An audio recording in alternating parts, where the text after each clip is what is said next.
Yeah. Uh, I hope I'm audible and the presentation you can see. Is it fine? Yeah. Okay. So I think this is the third discussion that we are having. Let's quickly get into the topic. We have seen the first two lectures on green buildings and rating system. Okay.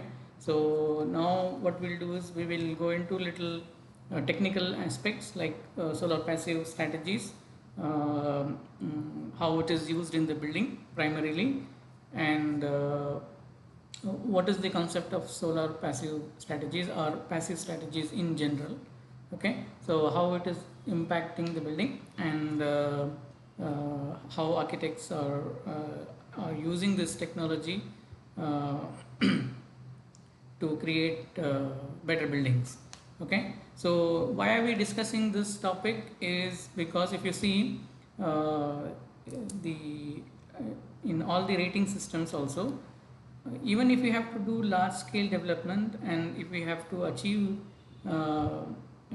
some kind of sustainable uh, goals, buildings has to be considered. Okay, so I think if in one of the slides there is a mention of up to 40 or 35 or 40% of the impact is created only by the buildings. Okay, so roughly you can say half of the issues can be addressed in the larger scale. Half of the issues of uh, half of the issues of environmental impact can be addressed from the building perspective if the buildings are designed properly. Okay, so this is one of the steps that needs to be understood and addressed. So we'll be discussing this in little like an overview of what are the different concepts available and what we use in the architecture. Okay, and then we will go into next aspect, like once we have some understanding about the building, then we will see how the urban fabric or the neighborhood is assessed. Okay, fine. uh, so what is the intent of this, why I am discussing this topic is to familiarize you with different strategies that is available and which is commonly used by architects. Okay, and if you remember, we have used two things. One is passive and one is there are two keywords that we normally come across. Even in green buildings we have seen there are certain things which are passive, there are certain things which are active. uh, Active strategies are technologies. For example, let us say how efficient HVAC system we have, how efficient the lighting system we have, energy metering, water metering. Okay, so technology that goes into that helps in attaining sustainability, or that helps in improving the performance of the building. Whereas in as far as passive strategies are concerned, these are natural things. For example, how do you use ventilation, natural wind into the building? How do you bring natural light into the building? How do you bring the air into the building? Okay, so how do you use uh, the uh, the what do you say? How do you dissipate the heat into the earth? How do you take the temperature of the earth, okay, which is constant at a certain level? How do you use that for our benefit? Okay, so all these things are passive strategies that needs to be done at the beginning, in the designing stage itself, so that the pressure on active system is very less, as possible. Okay, so that's the intent, and that's why I'm bringing this topic also, so that you are familiar with some of the, of course this will become will be much known to architects. Otherwise also we all should be aware of what are the different strategies that is being used. Okay, so using passive design, building form and thermal performance of a building elements, which includes architectural, structural, envelope and passive mechanical methods, are carefully considered and optimized for interaction with the with the local microclimate. Actually, the buildings has to be designed in such a way that they are interacting with the microclimate. Okay, they are designed to support, or they are um, designed to respond to the local climatic conditions. Okay, so not all passive strategies are applicable in everywhere. Okay, so certain things will be applicable in warm and humid climate, and some of the things will not be applicable there. For example, let us say um, in warm and humid climate, the issue is of two things. One is temperature and also the humidity. Okay, so whereas let us say if the same if we consider dry climate, the issue the humidity is not an issue, not of that issue, whereas temperature alone is a big issue.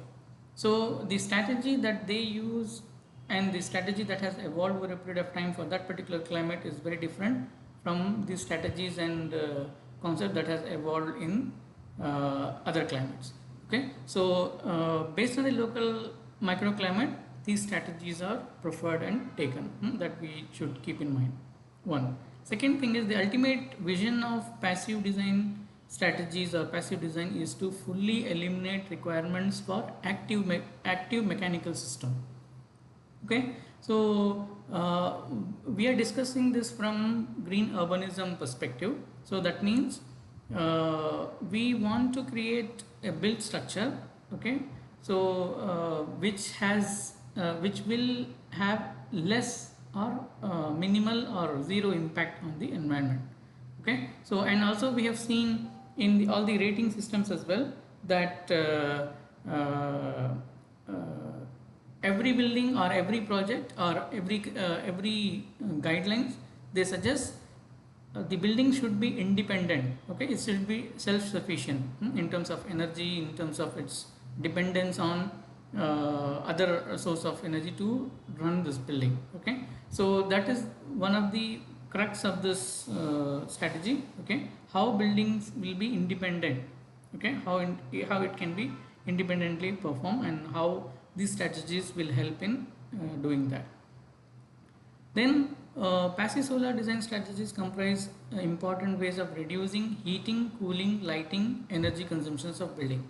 Okay, so these strategies can, in some cases, they want the strategies will be used for heating the building. Okay, for example, let's say in cold climate, okay, we want the heat to come in. Otherwise, we have to turn on the heaters. Okay, so which will consume a lot of energy. And most common technique that we'll be aware of is cooling technique. Okay, how do we cool the building? Through natural means. Okay, how we use ventilation, how do we use passive other passive strategies that is available for, it's like free cooling. The other word they use is free cooling of buildings and cities as well. We will discuss a little bit about cities maybe in the next session. Now I will discuss about building, and then we will relate this ideas into the neighborhood level or city level in coming discussions. Okay, the other aspect that is discussed is lighting. Okay, so daylighting, how do you use daylighting in, if you we have huge potential for daylight. Okay, in fact if I'm not recollecting the exact numbers, more than 65% of the time in a year, we throughout India we have enough daylight that can be harnessed to run buildings. Unfortunately, we don't design buildings that that brings in daylight. Okay, but still we depend on the artificial lighting system. Okay, so although it is relatively simple to reduce energy use up to some extent by applying individual strategies, a very high level of energy performance require application of several or multiple strategies.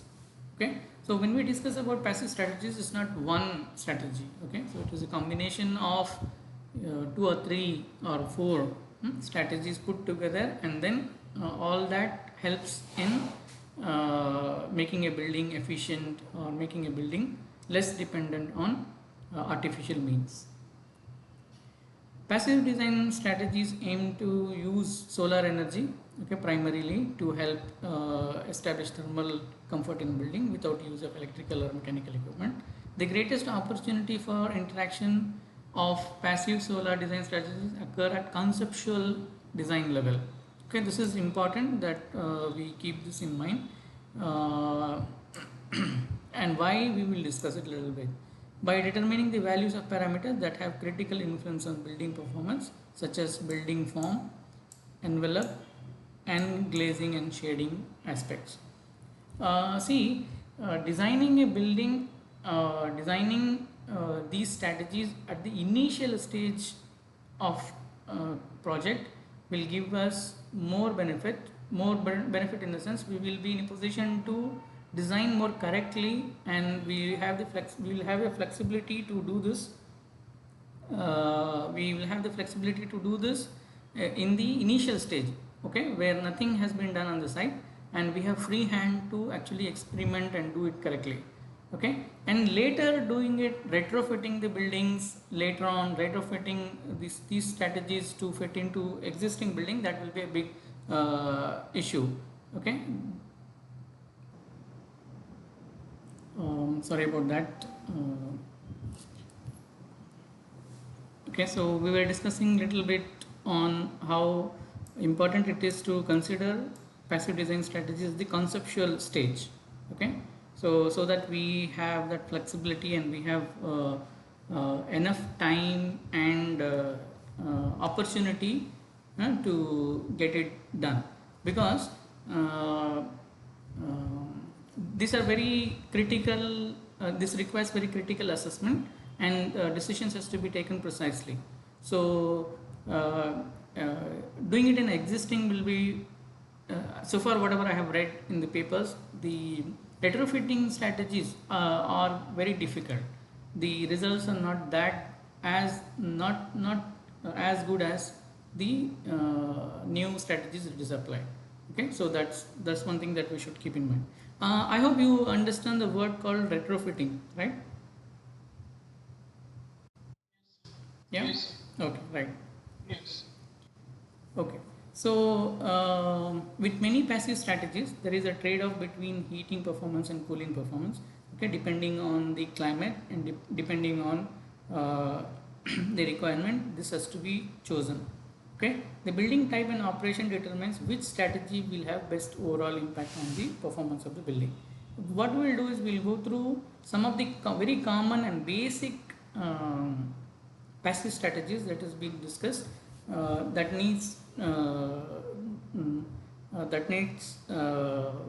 it? It's in fact integrated in the NBC 2016 also. Okay, so these strategies are recorded, and for Indian case, okay, how do we do all that is important. Okay, so when we talk about passive strategy, there are 5 things that we should keep in mind. Okay, these are very fundamental things that this will help us understand how building works, how building functions, what is the science of building. Okay, so the building is divided into 5 components. One is called aperture or collector, then absorber, sorry, then thermal mass, distribution, control. What are these things? Aperture or collector are components where the heat penetrates into the building. These are primarily the openings of building. Okay, so we have doors, we have windows, we have ventilators. Okay, any opening where direct sunlight enters into the building. Okay, so these the passive strategy, or if we have to understand, if we have to understand this concept of how building works, then we will be in a position to design or these buildings with appropriate measures, so that the heat is cut down or the heat is brought into the building. Okay, primarily we'll discuss dissipating heat from the building. Okay, so that since you are from the warm and humid climate, so you'll be able to relate this much better if we talk how do we exhaust heat from the building rather than talking about bringing heat into the building. Okay, but sometimes in some of the slides we'll also see how the reverse can take place. Okay, otherwise we'll primarily discuss how do we shut the heat, or how do we cut the heat sunlight coming into the building. Okay, first thing. So first thing is the aperture, or the component that lets in heat into the building, that needs to be properly designed. The size of the openings and the placement of the openings, all that needs to be critically assessed before it is done. The second thing is absorber. Whatever heat that comes in, okay, through this opening, where does it go? Okay, so primarily it gets absorbed in the surfaces. Okay, any hard surfaces. Okay, within the interiors, for example, wall will absorb heat. Okay, the floor will absorb heat, or any equipments or furnitures or anything that is there inside this the room, or that will absorb heat and retain heat. Okay, so this also has to be understood from the perspective of heat. Okay, we are getting X amount of heat through this window. Where does this go? Okay, so some of it is absorbed in by the floor, some of it is absorbed by the wall, some of it is absorbed by the furnitures and other equipment that we have in the room or the house. And the other concept that we have to be familiar when you talk about these things is thermal mass. I think in one of the discussions we also talked about this. Materials play a very important role in retaining the heat or dissipating the heat based on the thermal mass. Okay, while observer is exposed to the surface, the thermal mass is a material after that. Okay, so we said thermal mass is not what is it? It's not one component. It is a composite element. Okay, so if the heat strikes the building, how much time it takes for the heat to come into the building. Okay, it depends on the thermal mass of the material that we use in wall and roof and so on and so forth. Okay, this is also another thing that we should keep in mind. The fourth and important component is distribution of heat. Okay, we discussed heat penetrates through openings, and some of it is absorbed here, and some of it is absorbed in the floor and the flooring or floor, and some of it is absorbed by the wall, and some of it is absorbed by the furniture that is there in the house.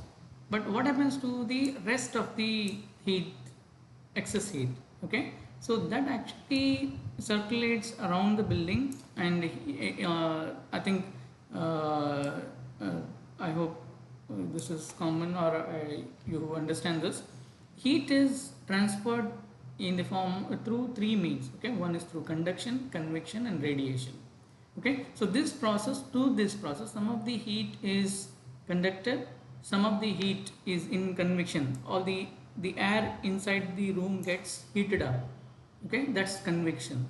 Okay, some of the heat is re-radiated back. Okay, so all that happens within this a chamber.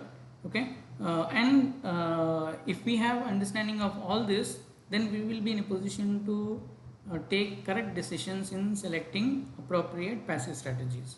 Finally, the other thing that we should also know is how do we control the incoming solar radiation or incoming sunlight into the building. Okay, so if you, the first component that we discussed is heat coming in to the building. Okay, so our first priority should be how do we avoid this coming in. Once we avoid this, the other things are nullified. We can't avoid the heat coming into the building. How do we minimize the heat, direct heat coming into the building? Okay, so there are control measures. For example, let us say if we should have appropriate shading material, we should have appropriate sizing of shading materials. Okay, appropriate use of shading angles. Okay, all that goes into determining what is the appropriate control measure that we have to take so that the heat is stopped in the beginning itself, and whatever remaining heat, the sunlight that comes into the building, how do we manage that, how do we address that. Okay, so if we have poor control measures, then we will have a lot of issues. For example, let's say we don't have proper sunshade. Okay, so the amount of heat that will come, or the amount of sunlight that will come as a result, will be much higher than buildings which has got simple sunshade. Okay, so this we should these 5 components that we should keep in mind, or if we can say that this is how the building works. Okay, so based on this, appropriate strategies are arrived at, and there are n number of strategies or n number of things that can be discussed under passive strategies. I have listed some, and we will go into discussion. We'll go and discuss some of these, around 10 concepts we will discuss, and I'll also give you some more reference. How do we search for more strategies and new strategies that is available, that is recently being done. Okay, so some of the strategies include orientation, building envelope and shape. Okay, spaces, buffer spaces within the site, and double facade buildings. Okay, space planning, that is interior layout and building layout and interior layouts, how do we do it. Okay, window wall ratio. Okay, I think you must be aware, these are very commonly used word nowadays in the green rating system. WWR, what is window wall ratio, what is for each, for I hope you are aware about ECBC 2017. No? Okay. So ECBC Energy Conservation Building Code, there is a code like we have NBC, right? National Building Code 2016. We have Energy Building Code as well. Okay, Energy Conservation Building Code. The recent version is 2017, I guess. So that if you see that manual, it says for specific sorry, for specific climatic zone, what should be the opening size. If let's say if you have a building, and it describes if the building is facing south.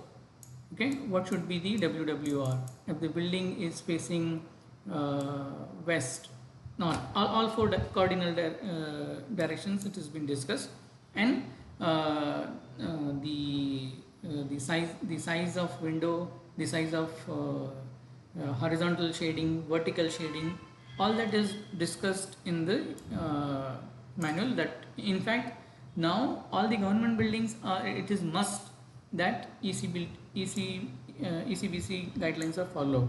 This is a mandatory, it's a code, kind of a mandatory for all the government buildings, and probably it will percolate down, and it will be I think it will be linked with the local building bylaws. So probably we should have a good understanding about this also, so that we will be in a position to design buildings accordingly. Okay, and then we have shading devices. We said in the last slides also, shading is one of the major component that we have to decide correctly, so that the heat is stopped in the first place. Okay, then we will modify, or then we will be in a position to tackle the rest of the things.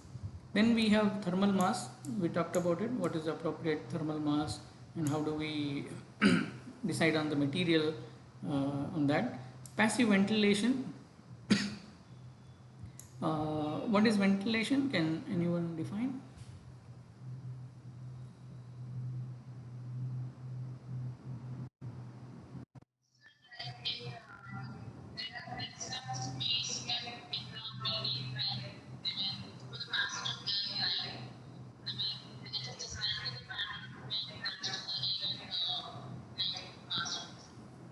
Yeah. Uh, yeah. Someone was trying to say something else also. Yeah.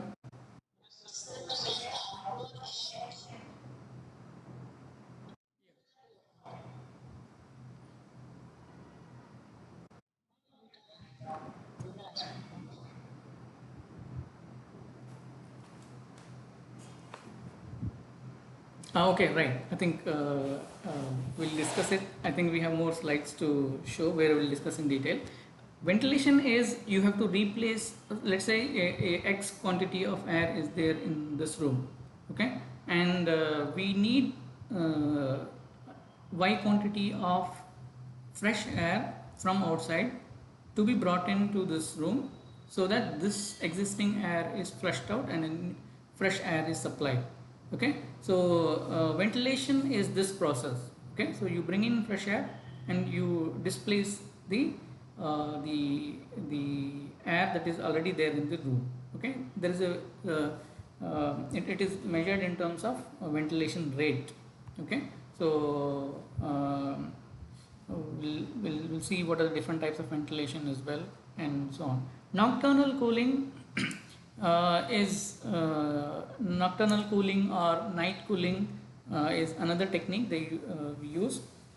For example, let us say during the daytime the heat penetrates into the building, okay, and like we said, the heat gets trapped in the building, okay, in the floor, in the wall, in the air, and in the furniture and other things that we have in place. Okay, and during daytime the outside temperature is much higher. Okay, whereas during night time, okay, the outside temperature is lesser than inside temperature. Okay, so that time the openings or the windows are open, the ventilators are open so that the uh, hot air comes out of the building. Okay, so this is one of the natural way of exhausting the heat from the building. Okay, that's one thing that we should that's also one thing that we will discuss. Stack effect is another way. We will discuss in this little bit detail maybe in this upcoming slide. Okay, and passive evaporative cooling measures. How do we use the the earth as cooling mechanism for the building? These are some of the strategies, basic strategies that is available, that is commonly discussed in the passive design, asset passive design architectural solutions to the building. And in fact some of the things can be applied to the urban scale also from these things we will discuss in the next class. How do we do the same thing in urban scale? Now we'll discuss at the building scale only.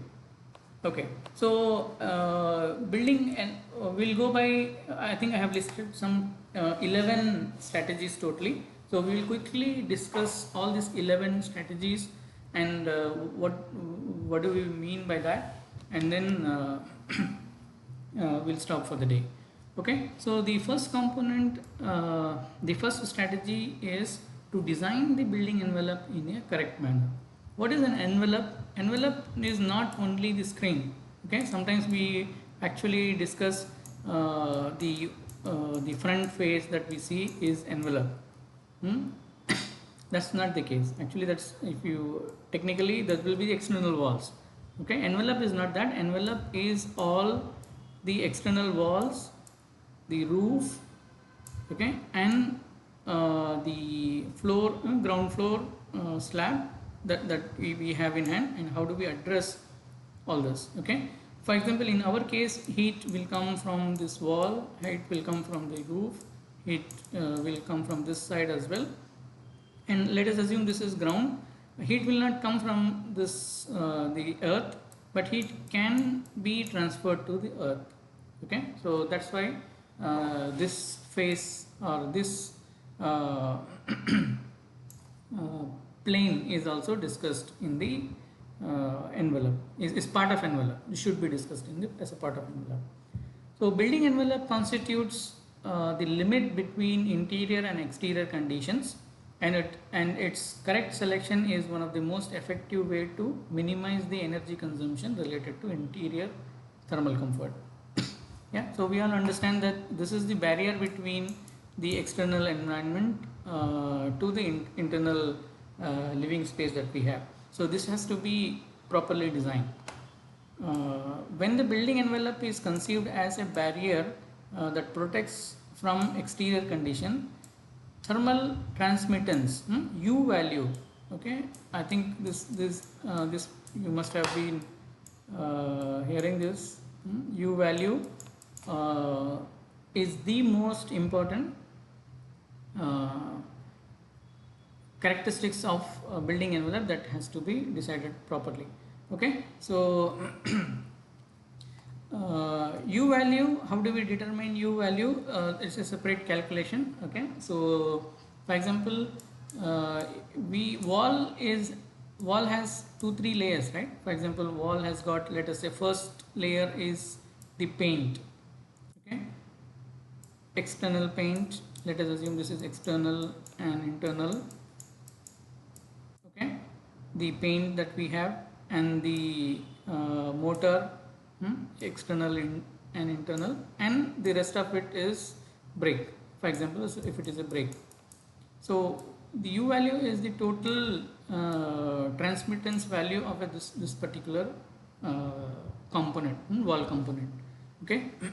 Appropriate U values has to be taken for depending on climatic conditions. ECBC again has all this recommendations on what is the appropriate U value for each climatic zones we are designing for. The other thing that in envelope that we have to consider, or that is important, is other parameters that affect the performance of envelope are the absorptions, thermal lag, and thermal energy storage capacity. Okay, absorptance, we said what is the the heat, the excess heat after designing the window properly, after designing the roof and wall properly, still the heat will come inside, okay. So we should consider, we should be in a position to discuss how the excess heat that has come inside the building, how it will get absorbed, on how do we treat the internal surfaces, internal elements, and also and also the absorptance capacity of these material in the first place, okay. What is the absorption capacity of this wall, roof, okay, through which heat is coming? That also we need good understanding about that. Thermal lag, I think in one of the top discussions we had, we said how much time it takes for heat to penetrate through this surface, okay. So high thermal lag or low thermal lag materials are chosen, again based on the climatic conditions.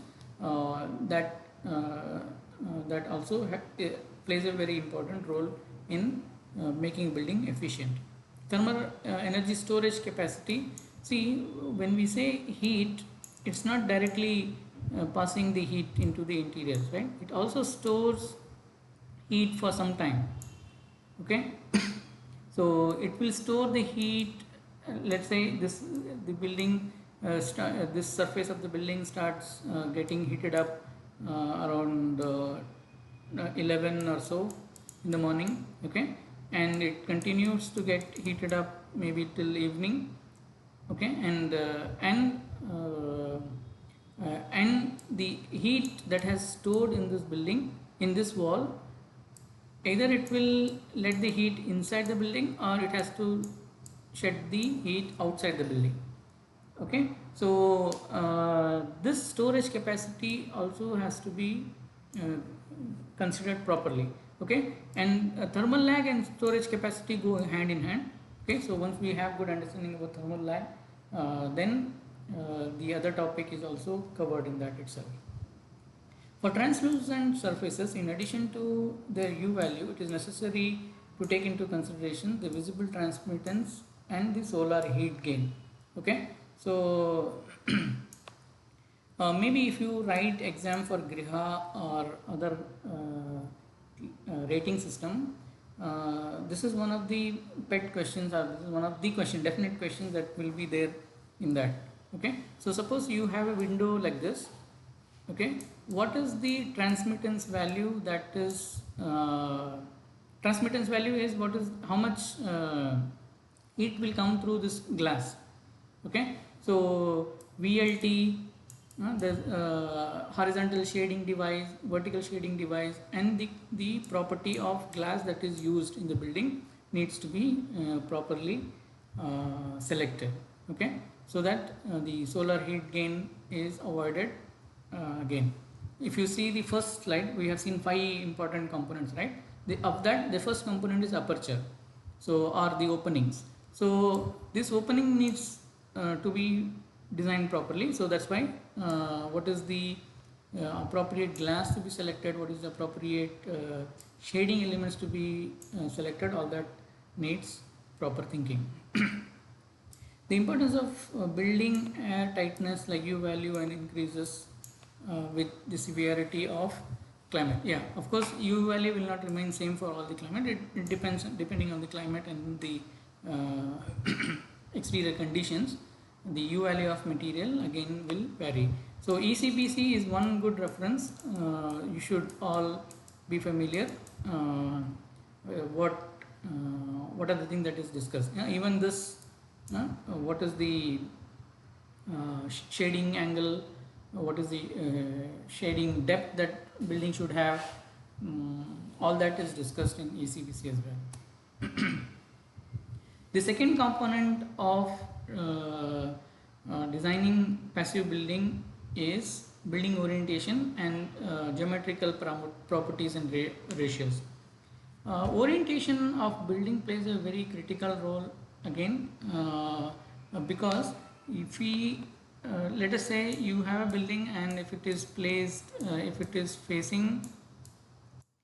building is facing east west,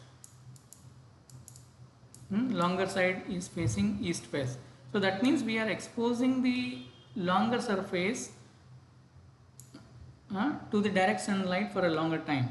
Okay, so how do we orient building in a correct angle so that the excess heat is avoided? The exposure of building's surface is minimized.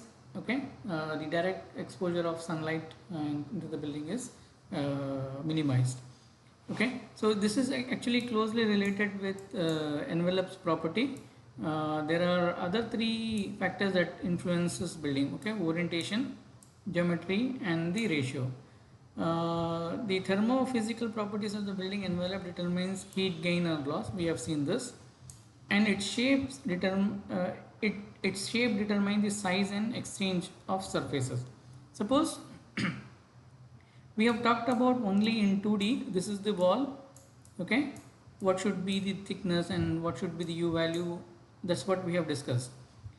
Maybe we have correctly designed, or we have correctly chosen correct U value for this building, but however we have unnecessary wall surface. Let's say this is the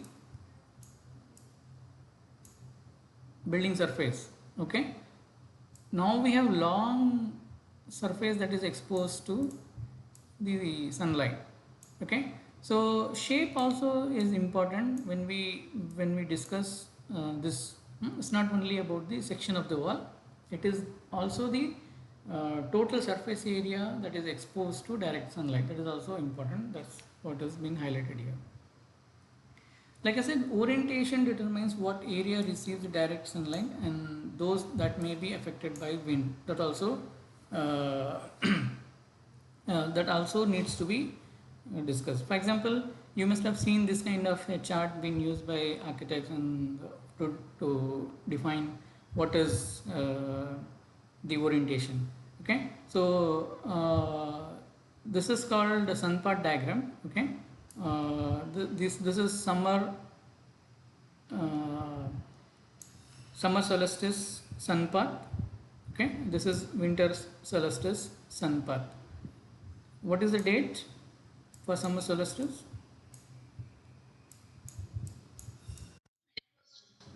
21st June, and for winter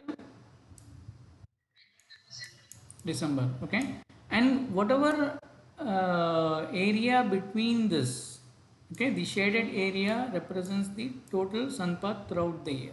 Okay, so we will get the sun in this area. Okay, for and of course it hugely differs from place to place depending on the latitude. Okay, so we cannot take one sun path and start determining what is the shading device that we should use and where we will get the sun and how much sun we will get. Okay, so and how do we orient building.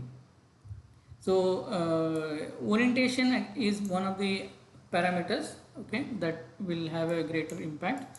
The second other parameter orientation determines potential use and protection of solar radiations and wind into consideration. Yeah, the other component we are just talking only about sun. Okay, we are restricting solar radiations coming into the building or direct sunlight coming into the building.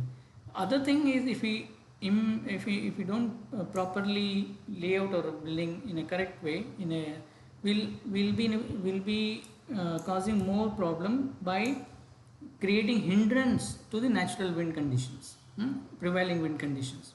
So if you don't have a proper understanding about how the wind pattern is in a region, we'll have a issue in placing the building correctly. Orientation again have an impact on this as well.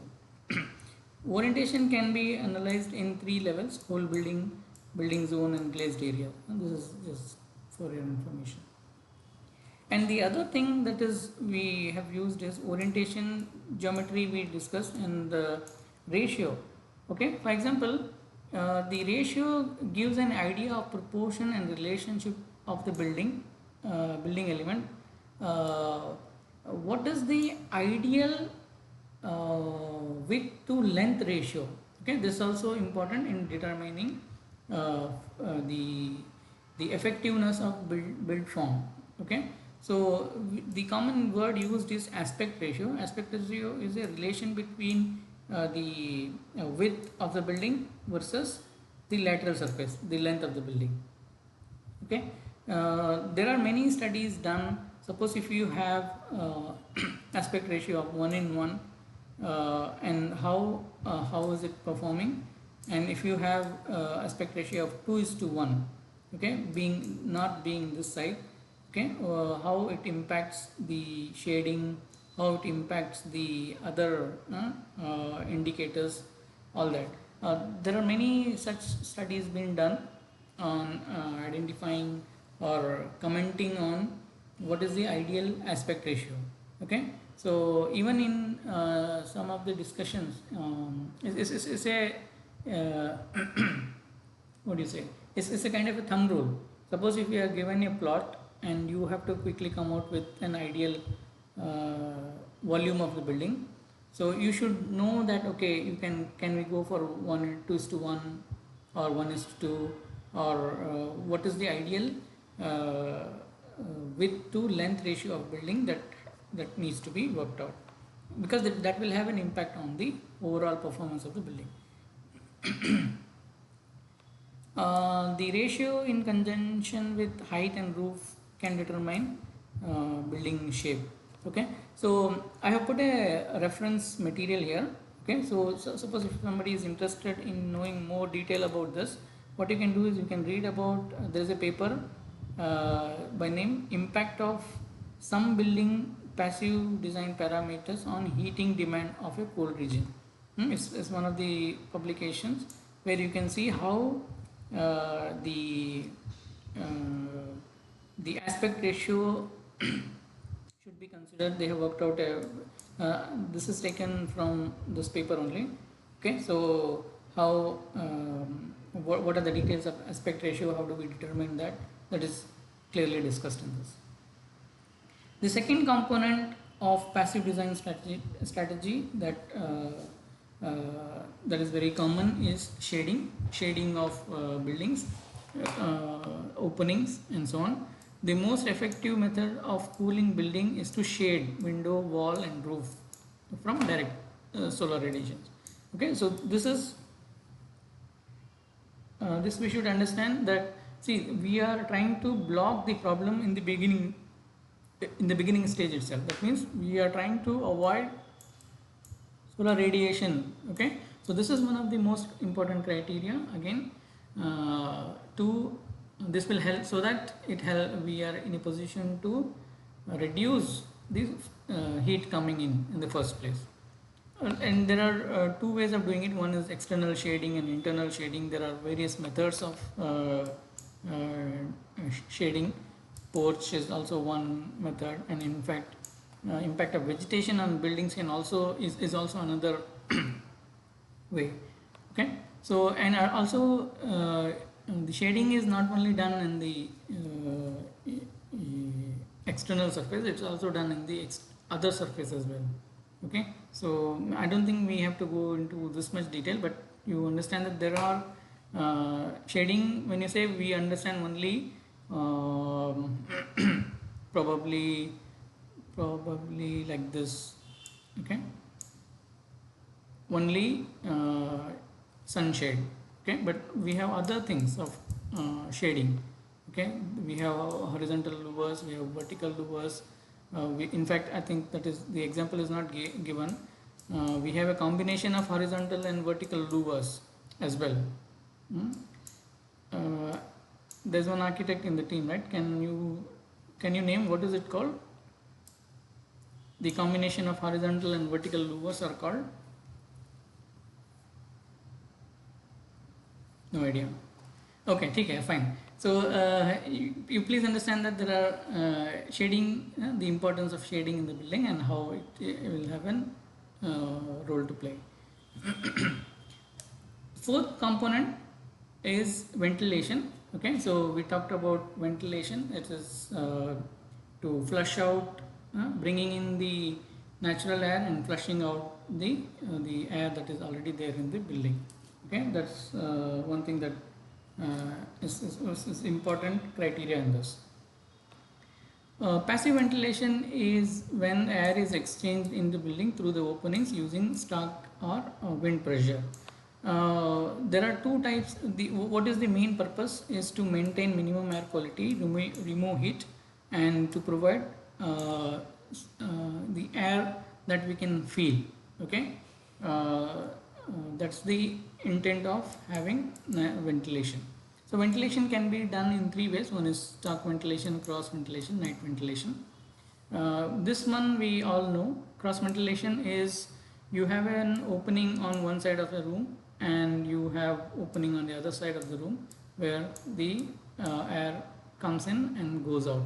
It flushes the room inside. Normally we will have opening somewhere here and somewhere here, so that the air moves around and the volume of air that is inside is flushed out, or we give an opportunity to bring in air throughout the building.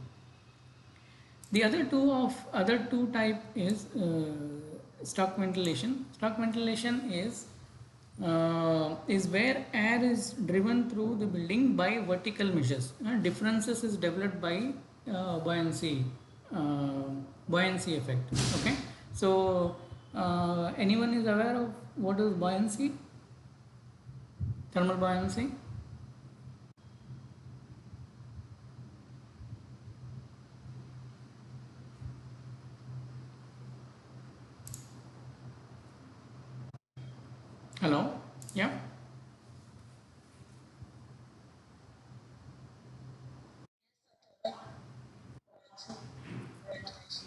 Yeah, can you explain what is it?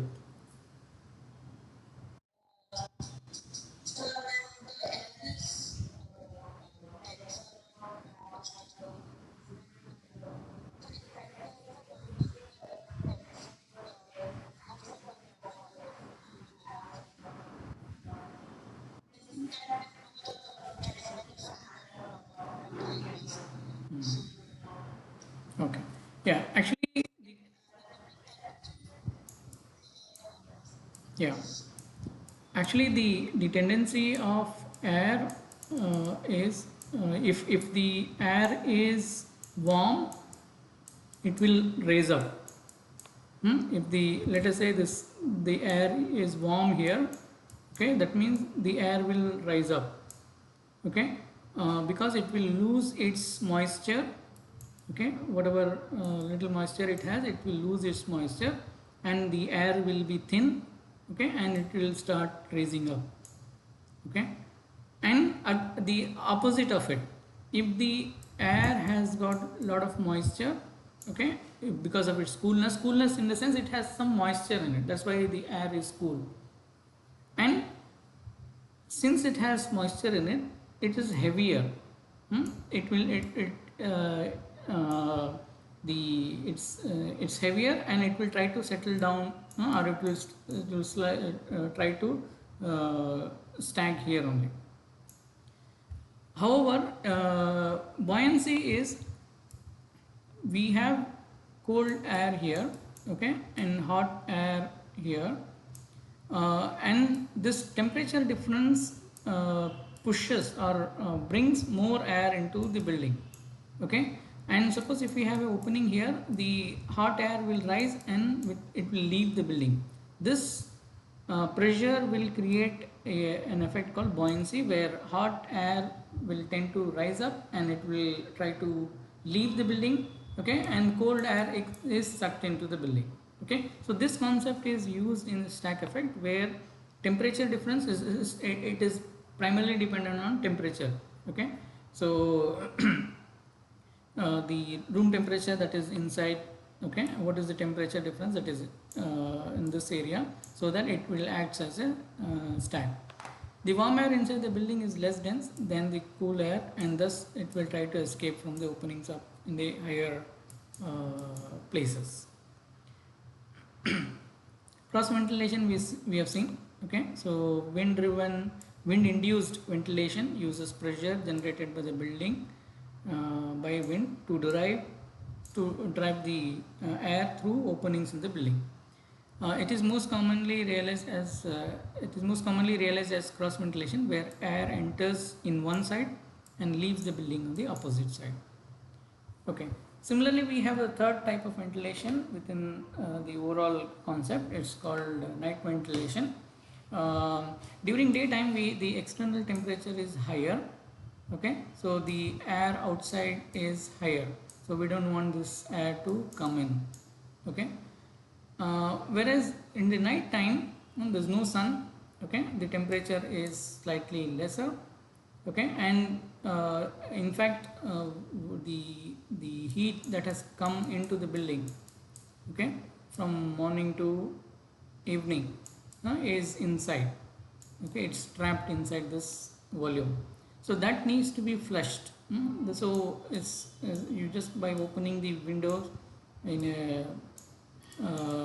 and that will help in bringing cold air inside and flushing out the hot air from the interior space. So night flushing is one of the concepts that is used as a passive strategy. We have other strategies like solar chimney. The most effective application of stack effect is solar chimney. This is the same concept. Okay, so cool air is drawn into the building through windows.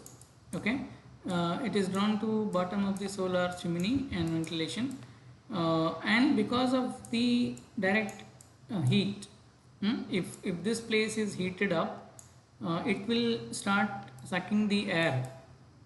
Okay, so this will help in creating this kind of a buoyancy. Okay, so we did one small experiment also. If you guys are also interested, what you can do is you can build a small pipe, and you can have one fluorescent lamp at the top, okay, and lit it up, and then you what you can do is you can let's say this is the pipe, simple PVC pipe, maybe preferably black coated, okay, so that heat is not lost, and you insert, you have a uh, incandescent light here, okay, and you create a hole here in the bottom of the pipe, and maybe once you turn on this light, okay, and once you have some kind of a smoke at this opening, uh, once this portion gets heated up slightly, once this is warm, you'll be able to see without doing anything, the smoke will get trapped or sucked inside, and we can actually visualize how fast the smoke is absorbed. Okay, so that's how the concept of solar chimney works, and that's precisely what uh, stack effect is all about. Okay, in most of our building, in most of the case, if we have a residences, stack effect works in staircases, okay, because it has a 2 or 3 uh, volume, okay, so if staircase is used properly, we will be in a position to uh, use it as a stack effect, okay. And the other component is thermal mass, okay, a material that has capacity to absorb, store, release sun's energy, okay. It depends on uh, climate, and how we define, we decide on the thermal mass of a building material, when we choose it based on the climate, okay. The best way to cool building is to build with depending on the required uh, thermal mass that is required for it to be efficient. Then we have something called wind towers, okay. In wind towers, the hot air enters through opening in the tower and gets cooled, and thus become heavier and sinks down. This is the reverse of stack effect that we discussed so far, okay. So far we said we have a tower and we try to bring air like this, okay. Now the reverse of it, okay. For example, this is one indicative uh, temperature. Let us say this outside temperature is 85 degree Fahrenheit and with a relative humidity of 36%, and if it enters this tower, uh, because of its volume and nature, okay, the air gets cooled, and because also of the wind pressure that we have, the air is sucked into the building, and the output is indicative, okay. Can't able to achieve exactly like this. This is an indicative. So 59 degree Fahrenheit with the relative humidity of RH of 85%. You can see that RH is increasing, okay, and temperature is decreasing. So so this means we should be clear where this should be used. If you don't, if we are in already warm and humid climate, and what kind of strategy that we need to be used, we should be very careful about it. Then there's something called evaporative cooling in the same mechanism. Evaporative cooling is a passive technique in which outdoor air is cooled by a evaporative water. Okay, so we have whatever we have discussed so far is all natural without any addition of mechanical components into the building, into these strategies. Whereas now there is an element attached to this towers, okay. For example, evaporative cooling towers. So we'll have a pads here, okay. So that will be wetted, wetted pads. We call it wetted pads. Hot air enters into the building, and the air is passed through this wetted pads, okay. And as a result, the air becomes heavier and it falls down, and moves into the building. Okay, and again the reverse solar chimney can be created here, where if this part is heated up, this air will be sucked outside. Okay, so some mechanical devices or instrument equipments are used to facilitate this air movement as well. In evaporative cooling, the sensible heat of air is used to evaporate water and thereby cooling the air. Yeah, that's what I was explaining it here. And then we have something very common, at least in the in Indian subcontinent, is use of courtyards.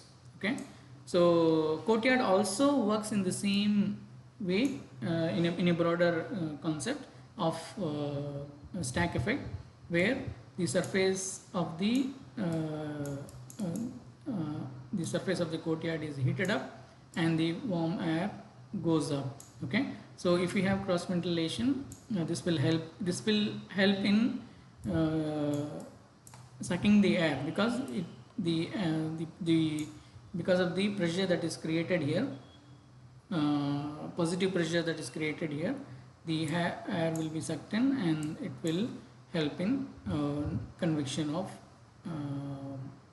the air. And of course it depends. Okay, so when you read some of the drawings like this, this is winter sun, okay, and this is summer sun. Okay, it's not some random angle, which means if you remember, we said this is the sun path. Okay, and whatever between this is where the sun will be. This is the highest summer solstice, winter solstice. Okay, and this the sun will be somewhere between this. Okay, that's how we should understand if someone shows you drawings of this nature. And then we have something called earth air tunnels as well. Okay, so this point you should know. At a depth of about 4 meters below ground, the temperature inside the earth remains almost constant throughout the year. Okay, so that means the temperature here is almost constant. Okay, and also it's nearly equal to annual average temperature of the place.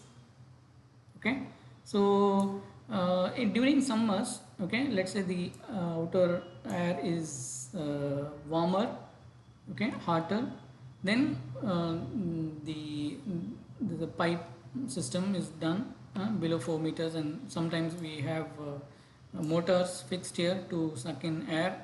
Okay, and it is passed through this earth. Okay, and then the inlet is kept at the building lower level, so that the cooled air is brought in. The same thing can happen in the reverse during winters also. The winter temperature, the air in outside will be cooler. Okay, however the temperature here at the soil will be constant. That's why we are taking advantage of this. Okay, and the cold air is sent inside. Okay, and in this process, when the air moves along this pipe, okay, it sheds its coldness. Okay, and then slightly warm air is sent into the building. This kind of techniques are also used, and we have some cases here in Vijayawada also where this is done. Passive downdraft cooling tower is similar to what we have discussed with the evaporative cooling towers slightly before. Okay, so where, for example, in Rajasthan or in hot dry climate, this is one of the most commonly used passive techniques for cooling the building. Yeah, there are other passive techniques as well. There are other strategies that do not require external energy to improve the building performance. These passive strategies help to avoid undesirable climatic conditions, taking advantages of resources offered by the building location, such as solar radiation, wind, thermal variability, daylight, clear sky, and ground temperature. So all this, a combination of these will help in determining what is the ideal passive strategy, which strategy should be combined with other strategy uh, to make it efficient to work. Okay, so these strategies can be grouped for the purpose of, yeah, what is the purpose, we should be clear. Are we looking for heating up the building or cooling the space, or if it is to store heat as well, depending on the strategy that we can try to do. Each passive strategy is valid for some specific climate. It is not applicable for all the climate, and normally this is taken through psychometric chart.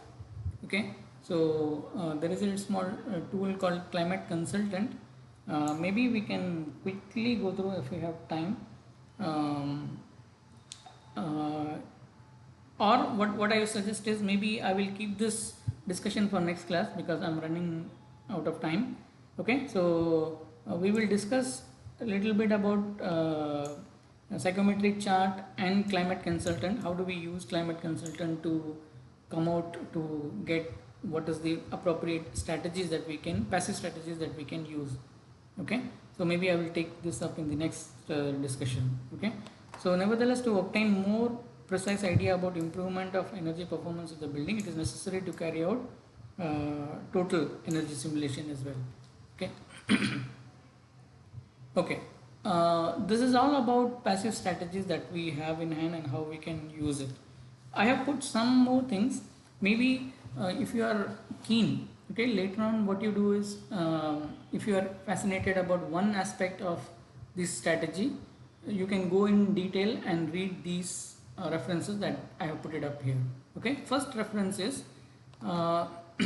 it's provide exhaustive, this particular author has written a review paper where it provides a technical review of the building and envelope component.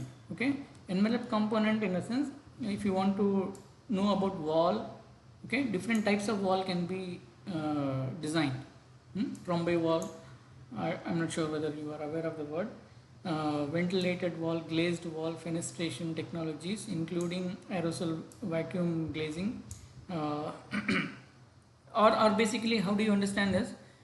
If you want to know, or if you want to read about how building components, building envelope components, particularly with the focus of wall, okay, what are the different ways in which wall can be designed, then I would suggest you can go through this review paper where extensive analysis and results are taken from various authors. How do we design a wall from passive strategy? This second one is about building, overall building design. Okay, energy efficient building design. What are the criteria taken? We have discussed about orientation, shape, and ratio, right? So if somebody is more wanted to know how, we have briefly discussed, we did not go into detail of what if you have a L-shaped building, a X-shaped building, C-shaped building, or if you have north-south orientation, east-west orientation, or southeast or northeast orientation. Combination, n number of 32 such combinations can be developed, right, for orientation. So or different volumes can be generated as well. Aspect ratio can be a variety of things. So if somebody is keen to know that, maybe you can read this particular paper on efficient building design.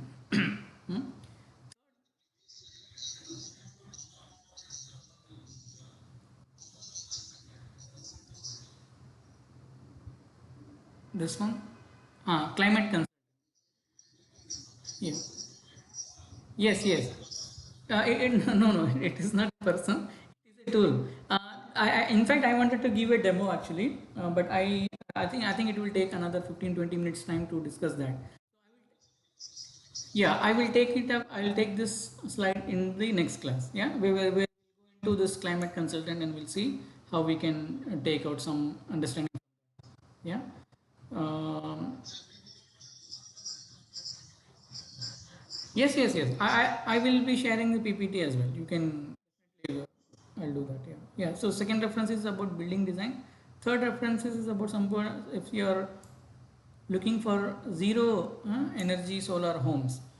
Okay, optimizing a design and optimization of net zero solar homes. Maybe you can refer this bill paper. Okay, paper is downstairs. You can check this. These are papers, and I have put the important highlights of the paper here, so that if you are keen, you can go in detail about this. And if somebody is interested in knowing what is the appropriate insulation materials to be used in the building, okay, and how it impacts the energy consumption, you can read this. Okay, insulation, from insulation perspective. Then if somebody is keen on to know more buoyancy effects and how it is used in the building, there is one very interesting paper on this as well. And this I have put it for Windows. Okay, a review of sustainable design and renewable energy systems, where lighting, size, doors, glazing, all that is discussed here. Okay, then solar facades. How do you use solar facades? Okay, in designing of buildings. Some of it can be opaque, some of it can be transparent. For example, glass, if you are using in building, how do you use it? The technical aspects of it can be checked here. And then I put one more for passive night ventilation and active ventilation. There's a discussion about cooling technologies in building that we can use for active and passive. This also, if someone is keen on the one aspect of it, you can go through and read that. Okay, so these are the things that I wanted to highlight in this presentation. Okay, so I will stop with this.